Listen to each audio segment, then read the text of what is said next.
The rain had stopped, but the air still carried the scent of wet earth and fading thunder, and in that quiet after the storm the girl stood before the mirror watching her own reflection shimmer in the dim light of the small attic room. The glass was old, warped in places, and yet somehow alive, as though it breathed when she did. She had never truly noticed it before, never paid attention to the way it seemed to hold its own light, its own whisper of something forgotten. And tonight, as the wind sighed against the roof, she felt that whisper stir deep within her chest. She reached out, her fingers trembling, brushing the surface just enough to feel the chill of the glass. It felt like touching the skin of a ghost, soft but endlessly deep. She could almost hear the faint echo of a sigh coming from behind it, and she froze, afraid to move, afraid to breathe. For a heartbeat the world seemed to stop. Then her reflection blinked a fraction of a second too late. Her heart stumbled and she took a step back, her pulse loud in her ears. Maybe it was her imagination, maybe it was the flicker of the candle, but she could not shake the feeling that the face in the mirror had blinked on its own. She told herself she was tired, that the storm had left her uneasy, that the candlelight was playing tricks. Yet even as she turned away she felt its gaze following her. She went to the small wooden table by the window, picked up her book and pretended to read. The words swam meaninglessly on the page. She could feel the reflection behind her, not just a reflection anymore, but something awake, something watching. She turned again, this time quickly, hoping to catch it unaware, and for a heartbeat she saw it clearly, not her face but another, eyes slightly darker, mouth softer, an expression both sad and curious. It looked at her as though it wanted to speak. She gasped, but no sound came from her throat. She stumbled backward, the book falling from her hands, landing open on the floor. The candlelight flickered, and for a moment the face in the mirror smiled. It was a small, fragile smile, and yet it filled the room with a strange aching warmth. She did not know why, but her eyes filled with tears. She whispered hello, though the word carried no sound. The lips in the glass moved too, echoing the same shape as if answering her, and then the candle went out, plunging the room into darkness. She stood there, unable to move, the silence pressing heavy against her ears, and in that blackness she felt something shift, a breath, a heartbeat that was not hers, and from deep within the mirror came a sound like the rustle of fabric, like someone turning slowly toward her. She lit another candle, her hands shaking, wax spilling on her skin, and when the flame steadied she saw her own face again, pale, frightened, normal. The other face was gone. She leaned close, staring into her own eyes, searching for a trace of what she had seen, but there was nothing, just her reflection. And yet when she turned away again she could feel it still there, waiting, watching, breathing behind the thin veil of glass. The night stretched long and silent, and though she lay in bed with her eyes closed she could not sleep. The image of that other face hovered before her every time she drifted near dreams. The darkness behind her eyelids felt like the mirror itself, deep and waiting. She rose before dawn, unable to bear the stillness. The air was cold, her breath visible as she walked to the mirror again, her bare feet soft on the wooden floor. The faint light of morning crept through the cracks in the roof, painting silver lines across the glass. She stared at her reflection, searching for that hint of difference, that hidden heartbeat behind her eyes. For a long while nothing moved, nothing breathed, and she began to think it had been nothing more than her own imagination, until she saw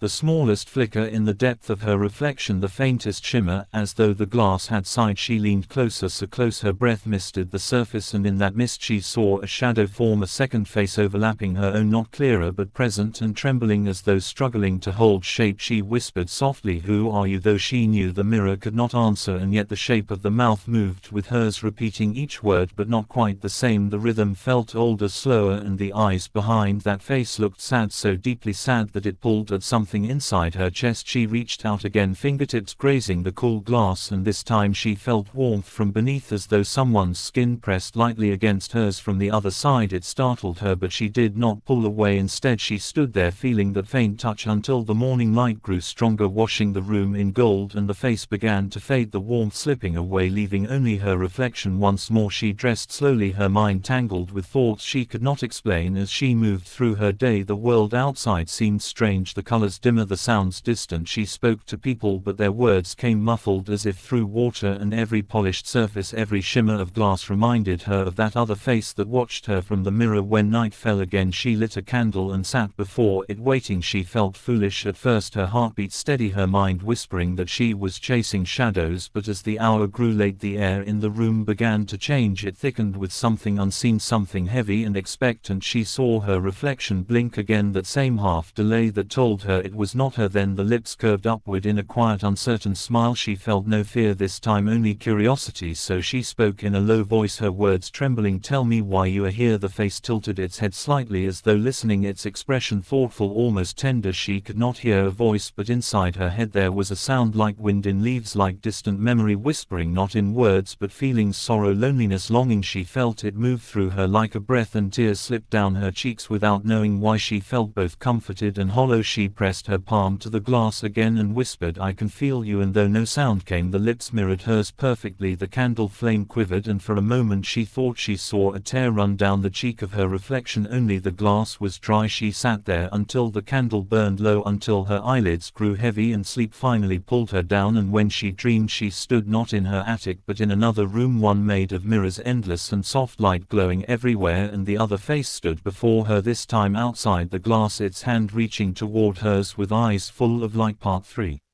When she opened her eyes, morning had not yet come. The dream still clung to her like mist. She sat up, her heart quiet yet full of an ache that felt ancient. She could still feel the warmth of that hand, the softness of that gaze. She rose and went to the mirror again. The glass was dim, pale light from the fading candle touching its edges. She stood before it and felt that same presence, waiting silent like a held breath. She whispered, "I saw you in my dream," and the reflection tilted its head slowly as though understanding her. The air trembled faintly, a pulse between the two worlds. She placed her palm against the mirror, and this time the glass was not cold, it felt alive. She could feel movement beneath, like slow water running beneath ice. Her reflection began to change again, the features softening, deepening, until it was no longer her but the same gentle face from the night before, the eyes full of sorrow but not of malice. It raised its hand mirroring hers, and as their fingertips aligned, the room filled with a faint light like moonlight caught in water. She felt it pour through her veins and her breath hitched in her throat. Visions bloomed behind her eyes. She saw the attic as it once had been, bright, alive with laughter. Saw another girl standing where she stood now, the same eyes, the same face, and yet not hers, the same mirror shining new. The girl in the vision was smiling, brushing her hair, humming softly, until the door behind her opened and a shadow entered, a man tall, his face hidden in darkness. The song stopped, the girl turned, and the mirror flashed bright. Then everything shattered into stillness. She gasped, the vision dissolving. She staggered back, clutching her chest. She could feel the grief of that other self pressing through the glass, pressing through time. She understood now that the face was not a ghost to harm her, but a memory, a fragment of a soul trapped in reflection, waiting for someone to see her, to remember her. She stepped closer again, tears tracing her face. She whispered, "I will not forget you," and the reflection smiled, a small trembling smile like dawn breaking. The mirror shimmered one last time, the light within growing brighter until she could see nothing but silver. She felt warmth on her skin like sunlight on water, then silence. When she opened her eyes, the mirror was plain again, only her reflection met her gaze, her face pale and damp but calm. Something had changed in her, though she could not name it. She felt lighter, as if the air around her had opened. She turned away from the mirror and looked around the small attic. The world outside the window was bright, morning painting